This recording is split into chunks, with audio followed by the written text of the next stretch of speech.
رمضان آ گیا اور اسکول کا ٹائم بھی کم ہو گیا۔ بچوں ذرا ادھر دھیان دیں۔ ہاں، آپ ہی سے بات ہو رہی ہے۔ اگر آپ پنجاب میں اسکول جاتے ہیں تو آپ کے لیے ایک خوشخبری بھی ہے اور ایک ذمہ داری بھی۔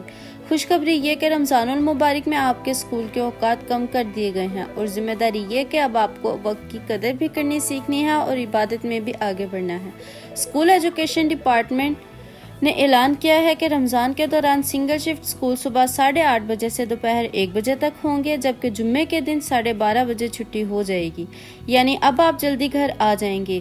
ڈبل شفٹ اسکولوں میں صبح کی شفٹ 8:30 سے 12:30 بجے تک اور دوسری شفٹ 1 سے 4 بجے تک ہوگی، جبکہ جمعے کے روز دوسری شفٹ 2:30 سے 5 بجے تک چلے گی، اور بچیوں کے اسکول تو 15 منٹ پہلے ہی کھلیں گے اور 15 منٹ پہلے بند بھی ہو جائیں گے۔ اب سنیں اصل بات، جب اسکول کا وقت کم ہو گیا ہے تو کیا آپ نے سوچا ہے کہ یہ وقت آپ کہاں لگائیں گے؟ صرف موبائل پر یا پھر کچھ خاص کریں گے؟ رمضان صرف کم پڑھائی کا مہینہ نہیں، یہ خود کو بہتر بنانے کا مہینہ ہے۔ اگر آپ اس عمر میں ہیں کہ آپ پر روزہ فرض ہو چکا ہے تو روزہ لازمی رکھیں، اور اگر آپ ابھی چھوٹے ہیں تو کم از کم آدھا روزہ رکھ کر پریکٹس شروع کریں۔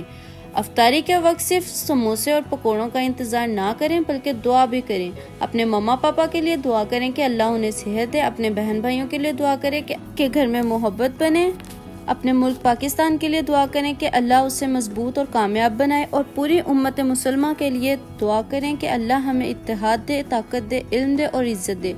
بچوں یاد رکھیں، آج جو قومیں ترقی کر رہی ہیں وہ اپنے وقت کی قدر کرتی ہیں۔ امریکہ آج جس مقام پر ہے وہ محنت، ڈسپلن اور تعلیم کی وجہ سے ہے۔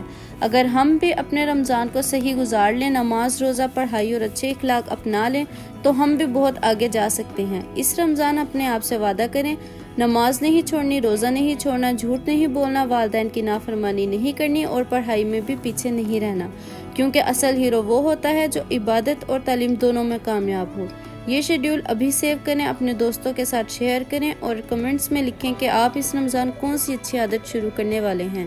رمضان مبارک، اور یاد رکھیں آپ ہی پاکستان کا مستقبل ہیں۔